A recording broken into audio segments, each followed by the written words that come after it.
Hello, everybody. Welcome in. It is time for another edition of the college football stock market.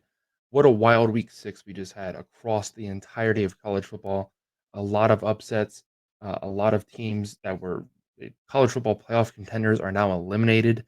And there's a lot of teams that we're going to be looking into this week. See who I'm buying, selling, and putting a pause on. There's a lot to get through in this. So let's go ahead and get right into this week's episode of the college football stock market.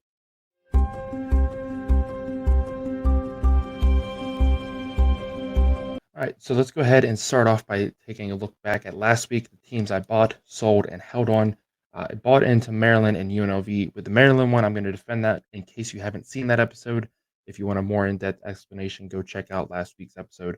I didn't predict them to beat Ohio State, but I thought even without that Ohio State game, I think they have a weak enough schedule going ahead that they can still be a very good football team. They can still get their names up there towards the upper echelon of the Big Ten East. I still like them to beat Michigan towards the end of the season. Like I said, I feel like that's always a trap game for either Ohio State or Michigan. They seem to play Maryland that week before the game. This year it's Michigan. They're going on the road to Maryland to do that. I like Maryland as an underdog in that game. UNLV, they had the week off this past week. Sold on UCF, who lost bad to Kansas. Now they have to go on the road to Oklahoma. Arkansas lost to Ole Miss this past week. Eastern Michigan did win. I might have jumped the gun. I think they're going to win more games down the road. And again, if you want a more in-depth explanation, go check out last week's video. But I don't think they're the MAC contender that a lot of people saw them as. And then I held my position on Texas A&M and USC. USC's defense just really concerned me, and that proved me again this past week. And then Texas A&M, a lot of people were jumping back on that train. They're still a very good football team, but with the stretch they have coming up, I wasn't quite buying back into the hype yet. And they had a rough week against Alabama this past week, kept it close, but not able to pull out the win. So let's go ahead and get into this week's picks of who I'm buying, selling, and putting a hold on.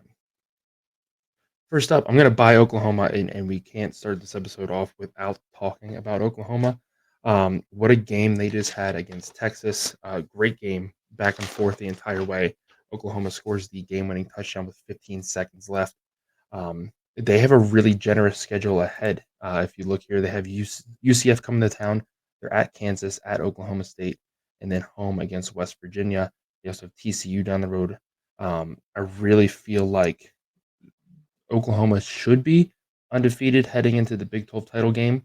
I really feel like it's going to be a rematch against Texas as of right now, but I like Oklahoma's schedule ahead. They've proven that they're a good football team. We could be looking at Oklahoma in the college football playoff end of the season. I wasn't sure of Oklahoma coming into the Texas game. They really didn't have the strongest schedule. They looked vulnerable at times, so I wasn't ready to fully buy into Oklahoma being back, being a contender. But here we are. They're 6-0. They were the first team to reach, bowl eligibility. And with their schedule coming up, I really feel like Oklahoma has a strong case of being undefeated at the end of the season. Next team I'm going to be buying into is NC State. They benched Brennan Armstrong before the game against Marshall. Um, and coming into that game, they had only broken 400 yards once. They did that on Saturday. They also put up 48 points. They do have a tough schedule ahead. I'm not saying NC State's going to, compete to win the ACC. I mean, who knows with the backup here? Well, he's not the backup anymore. He's a starter. But if you look at their schedule, they're at Duke. There's some question marks around them with Riley Leonard being hurt. Against Clemson at home, against Miami, who just had a rough loss, and then at Wake Forest. I definitely think NC State can make a bowl game. 7-5, I feel like is a good ballpark for them to get into. But after the Virginia and Louisville games alone, I was starting to go out on NC State. I thought maybe a bowl game was a reach for their season. And now after watching their offense against Marshall, who's a very good Sun Belt team, they looked good on both sides of the ball. The defense made a lot of mistakes, but the offense looked much better than they had all season. I kind of got a little bit more faith back in NC State. I think that they make a bowl game comfortably. They just need 2 more wins at this point. Um, but I'm not going to go overboard and say, oh, hey, they're still, and they're not eliminated from ACC contention by any means, but I feel like the schedule ahead for that is a little bit too difficult. But I definitely think NC State's better than what I thought they were with Brendan Armstrong. First team I'm going to be selling on is also in the ACC, and it's going to be Miami. Um, they were undefeated coming into this game against Georgia Tech. A lot of people were starting to believe in Miami again. They didn't have a rough schedule coming up. They had Georgia Tech. Obviously, you're looking ahead. They have UNC. Farther down the road, they have Florida State. But Mario Cristobal had these guys believing the fans. As an Oregon fan, Mario Cristobal used to be our coach. And he is good enough to get you some conference titles, but he's gonna lose you games like this, like he did at Georgia Tech. He's gonna struggle with other opponents. He's gonna bring in top recruiting classes. He's gonna be, he's a great recruiter. I'll give him credit there.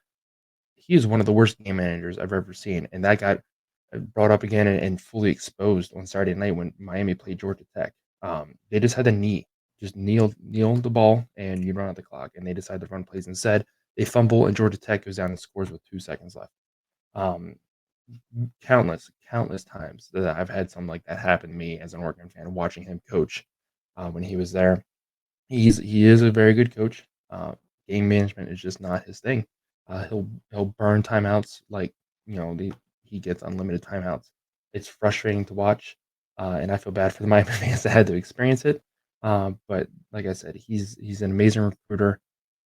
He's going to bring in top tier talent. He just can't game manage, and that unfortunately is, I think, what is keeping him from being in that upper echelon of head coaches and contending for national titles, and even right now contending for the ACC. When he was in the Pac-12, I don't think the Pac-12 is as deep as it is now, and of course now it's going away. But um, that's really the main reason I'm out on Miami. I think ahead, I have them losing to UNC. I think it's a close game against Clemson, and then you have Virginia and NC State, and like I said, Florida State on the backside of that as well. It's a rough schedule. Um, and I don't think Miami gets through it as cleanly as what we thought, a few weeks ago. Let's go ahead and look at the first team I'm going to put a hold on, and that's Wyoming. I said this last week. I love the Mountain West, and Wyoming is now coming off beating Fresno State at home, a ranked Fresno State team, a very good Fresno State football team. My main concern is looking at this schedule upcoming. I think the Mountain West is just going to devolve into a dog eat dog world, and it's going to take us a few more weeks to figure out who the true front runner is in this conference. They're at Air Force this week, who I am very high on as well. Then they're at Boise State, home against Colorado State, and then at UNLV, another team I'm very high on. So I think they play two out of the top four teams in the conference in the next four games.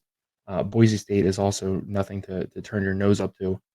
They haven't looked fantastic this season, but they can still, win some of these football games. They're still a very good football team. They just haven't been able to put complete games together. So that's not a game Wyoming or anybody who plays Boise State this year can take lightly. So for that reason, I'm just gonna just hold off on Wyoming and buying into them. I'm already pretty high on Wyoming, but I after watching the Fresno State game, I don't want to get too overboard with it. Um, if they can win out, I think they're a lock for the Group of Five representative to the New Year's Six Bowl. With the resume they have, right now their one loss is at a number four Texas team, or at the time it was number four. Texas dropped to, I think, 10th this past week, um, somewhere in there. Um, and so I really like Wyoming, but just looking at their upcoming schedule and how back and forth I feel like a lot of these teams are going to go, it's hard to see Wyoming making it through unscathed. It's hard to see Air Force making it through unscathed after watching Fresno State fall, and even UNLV. So for that reason, I'm just gonna, again, still high on this team, but I'm gonna put a hold on buying in more to Wyoming's future. Next team I am going to buy into, though, and that is Wisconsin. After the loss at Washington State, I was kind of out on them. I was like, this team isn't ready. They were going to make a bowl game. They have the roster, they have the coach to make a bowl game at the very least. But I didn't think they were ready to compete for the Big Ten West. I thought it might take another year under Fickle and really develop his system to get to that point. And since that loss at Washington State, this team has looked very good on both sides of the ball. Wins at Purdue and Rutgers, or at home against Rutgers. Um, Purdue is not the greatest, and I understand that, but Rutgers, I feel like, is a pretty decent football team this season, and they handle business. And now I feel like next week they have Iowa at home. That game is gonna, or that's this week, but that game is gonna decide the Big Ten West. Iowa's down Cade McNamara, and I thought they were done, and they went out and they've looked pretty good. Their defense is always going to be good, but now they have their running back. He returned from an injury, so they were able to just run the rock, and they picked up a huge victory over Purdue. Um, so they still have a great chance at winning the Big Ten West if they can play football like that. Um, so I really feel like this game upcoming October 14th is going to decide the Big Ten West. Then they have at Illinois and at Indiana, two games Wisconsin should not lose. Anything can happen though. And then they have a number three Ohio State coming to town in a few weeks. That's going to be the big test. And is Wisconsin really prepared? Have they learned from that Washington State game? That's a game they can absolutely hang around in, and who knows, they might even end up winning. I think Ohio State's at this point just a little bit better. Their offense seems to click a lot more, especially in the second half against Maryland. But outside of that game, I really feel like Wisconsin, if they can get by Iowa, they have the inside track on winning the Big Ten West. Next team I'm going to put a hold on is Rutgers from the Wisconsin game. Again, like this is a very good football team. I really like some of the directions they have going on. Under another year under Greg Schiano. Um, I still think they make a bowl game. They play Michigan State and Iowa, or excuse me, Indiana in the next two games. But after that, they have Ohio State, they have Iowa. They have a very difficult road ahead. They still have to play Penn State and Maryland. I think their ceiling is 6-6. I think they make a bowl game this year, but this was a team after the first few weeks. People, maybe this is a 7-5, 8-4 team. They could be up there in that upper echelon. And then watching them really struggle in the second half against Michigan, and then struggle pretty much the entire game against Wisconsin, kind of dimmed me on that. But I don't want to sell off on them because I don't think they're a terrible team. This definitely isn't the Rutgers of old, where they're only going to win 2, 3, or stop at 4 games this season. I still see them picking up at least 2 more wins, but I don't think this is the 8-4 team that a lot of us started to think they could be a few weeks ago. Next team I'm going to sell on is TCU. I really felt like after that Colorado loss, they had found their groove, found their niche. They were able to move the ball very well. Their defense looks pretty good. They picked up a quality win in my eyes against SMU. They beat them 34-17. They demolished Houston on the road. Um, and then they have West Virginia come to town. West Virginia has proven that they're a pretty good football team this year against all odds. And okay, hey, you lose a close game at home to a surprising team. Maybe you just weren't prepared. Maybe in TCU's heads, they just dismissed West Virginia like a lot of us did. But then you have Iowa State come to town, or you go on the road to Iowa State, who I think is one of the worst football teams in the Power Five this season. They are not a good football team by any stretch of the imagination in my eyes coming into this game, and you lose 27-14. The offense completely fell off the rails. Defense didn't look very good either. And now, if I'm looking at TCU and looking their record or their schedule ahead against BYU, Kansas State, Texas Tech, and Texas, those are your next 4 games. I'm really concerned with if TCU can even make a bowl game at this point. They're sitting at 3-3. They need to pick up 3 more wins. It's going to be very difficult to do that in their next 5 games. They also have Oklahoma coming up as well. Um, it's I really don't think TCU can do it. Just seeing how they played the last 2 weeks now, and this was a team coming into the season. Obviously, nobody picked them to repeat as college football runner-ups or anything like that, or even make the playoffs, or even win the Big 12. Um, but to see them fall this far is really concerning. And now, like I said, you have the possibility of going from national championship runner-up to missing a bowl game the very next season. So I have a lot of concern for TCU and how the rest of their season is going to go based on this schedule upcoming. Next team I'm going to buy on, and this might shock a few people, but I'm going to buy in on Nebraska. Obviously, people are looking at that 45-7 loss to Michigan a few weeks ago. I'm not saying Nebraska is ready to compete for the Big Ten West. I don't. That's definitely not happening. Um, but they just had a huge bounce back win at Illinois. They win 2017. I really like how Harburg he continues to grow each week. He's still making a lot of mistakes. They still turn the ball over a lot as a team, and obviously that is very concerning. But Hart, I always when I look at him, I look back to when Oregon lost Mariota. Vernon Adams came in. He played a year. He looked pretty good. He leaves, and all of a sudden we brought in another. I forget his name because I wanted to wait for my memory. We brought in another FCS transfer. He played the first 4 or 5 games. He looked horrible. We were getting blown out left and right, and we had this true freshman quarterback by the name of Justin Herbert, and I kept saying all season, I'm like, "Just put him in." Like, we already know we're not good, but put him in, get him experience, and we'll be ready for the future. And he did that, and they looked good at times. They looked pretty bad at times. They won a couple games. I remember the one was on the road at Utah. Utah was ranked at the time, and he threw a last second touchdown to Devin Carrington in the corner of the end zone to end up winning that game. Um, you're going to go through growing pains with a new quarterback like this. He's a sophomore, but this is the first time he's ever really played. But I really like how he's looked, and I think he's going to continue to grow and develop throughout the rest of the season. They need 3 more wins to make a bowl game. I think that's absolutely within reach. If you look at their next 3 games, it's possible there. They're home against Northwestern, who's not looked very good. They struggled to beat Howard this past weekend.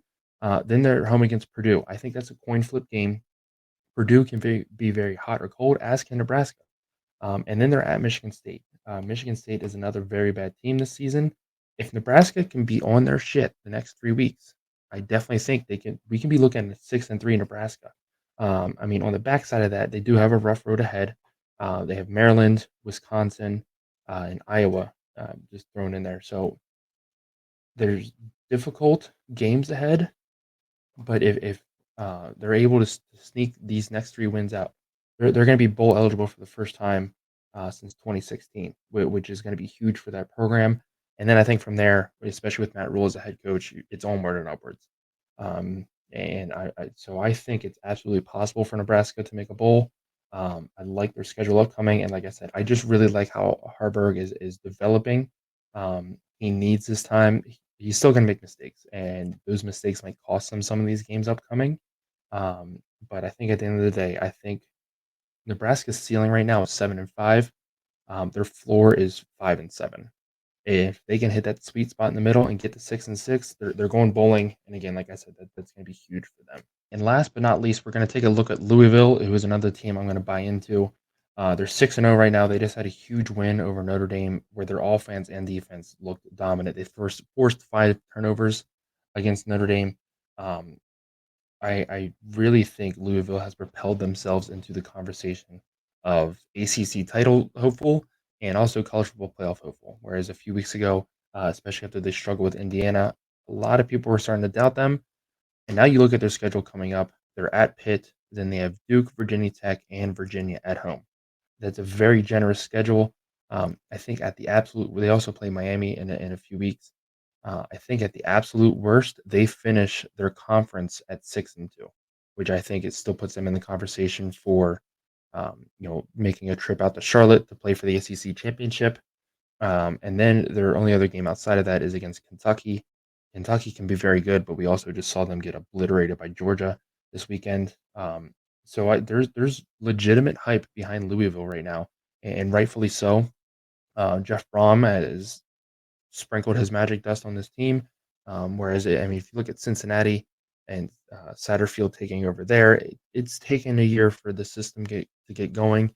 Brom has really hit the ground running and turned this team into a very, very good football team. And definitely the fact that they avoid UNC, Florida State, Clemson is a big boost for this team. Also, Syracuse. I understand Syracuse has lost back-to-back games, but they're still a very good football team. I guess I think 6-2 at the worst in conference. like I said, you're right there. You're still in contention to make the ACC championship game. And I think this is a team to be taken seriously to make the college football playoff. So that'll do it for this week's episode of the College Football Stock Market. Thank you, as always, for checking us out. We release multiple videos throughout the week. One of these, we also do the College Football Award Show. We do Blitz Boys as well. That comes out on Thursday. And then Slade and I have started doing our Swear Jar Sweats again. We did one of those last season in the bowl season. We did our last one this past week. We watched Nebraska and Illinois. We'll be doing another one this upcoming week once we have that game. We will announce that to you guys. So we hope to see you there. As always, make sure you hit that like and subscribe button to stay up to date. And we will see you guys in the next video.